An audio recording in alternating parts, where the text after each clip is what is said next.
আলাইকুম। আজকে আমাদের মিকুর বাচ্চা হয়েছে, বাচ্চা হচ্ছে, সকলে দোয়া করবেন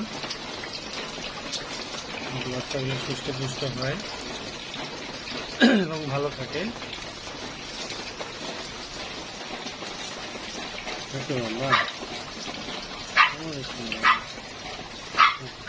ঠিক আছে দেখছি বাবু, দেখছি আমি দেখছি।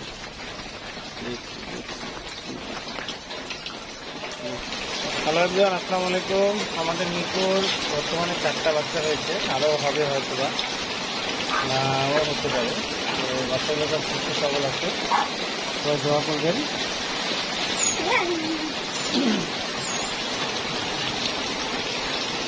বাচ্চাগুলো দুধ হচ্ছে, অনেক বৃষ্টি হচ্ছে, বৃষ্টিতে বাচ্চা হয়েছে। কি জানি বাবু, বাতাস খাচ্ছ? হ্যাঁ, সবাই মিলে জিনি বাবু